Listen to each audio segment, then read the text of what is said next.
Des moments avec Dieu avaient un temps de réflexion pour chaque jour. 6e mars. Venez à Jésus.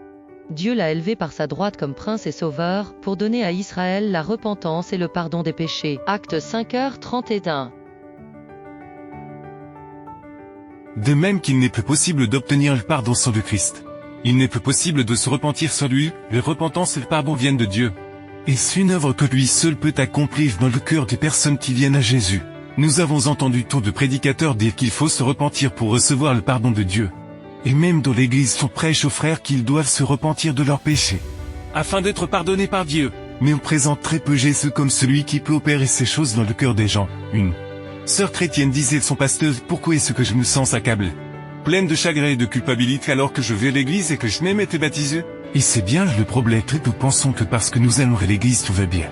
Car aller à l'église n'est pas la même chose qu'aller à Jésus, et bien si nous allons à Jésus, nous pouvons nous reposer des peines et de la culpabilité de la vie, du péché qui nous pèse.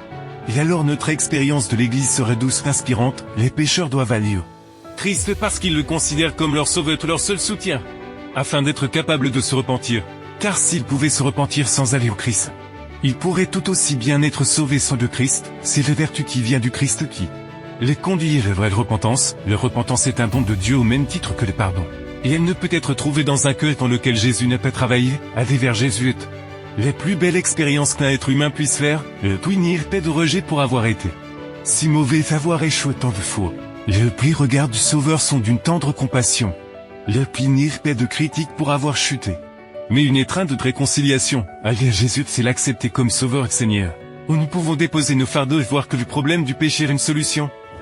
Contemple son énorme sacrifice et nous voyons que s'il ait pu mourir pour nous sauver, comment ne pourrait-il pas nous recevoir pour nous pardonner? Le contempler souffrant sur la croûte, portant sur ses épaules blessées de bourre pendant son insulte crache des coups de fouet, ne peut qu'éveiller dans le cœur les plus tendres sympathies. Et voir que tout cela était possible pour nous donner la repentance et le pardon des péchés. En mourant pour les pécheurs, le Christ a manifesté un amour incompréhensible, et en contemplant cet amour, le cœur est impressionné. La conscience est éveillée et l'âme est amenée à se demander « Qu'est-ce que le péché ?» pour qu'il exige un tel sacrifice pour la rédemption de sa victime. Il ne peut y avoir de compréhension de l'amour de Dieu que si nous allons à lui, lorsque nous décidons enfin d'arrêter notre vie loin de Dieu. Lorsque nous cessons d'errer dans le monde et que nous ne voulons plus nous éloigner du Créateur, c'est alors que notre regard peut s'élever vers le ciel et le cœur brisé. Nous élevons notre voix vers le trône de des miséricordes, c'est alors que les joies et le calme viennent de Dieu. Mais quelle lenteur pour l'être humain qui veut aller vers Jésus quand les choses vont mal au bout. Les vies s'achèvent, il est préférable d'y aller aux périodes de bonne santé de marcher avec le Seigneur toute notre vie. Venez à Jésus et de repentir et de pardon seront possibles. Amen. Merci pour écouter cet audio. Nous vous invitons à partager avec votre. Contactez et visitez le site web. biblewell.com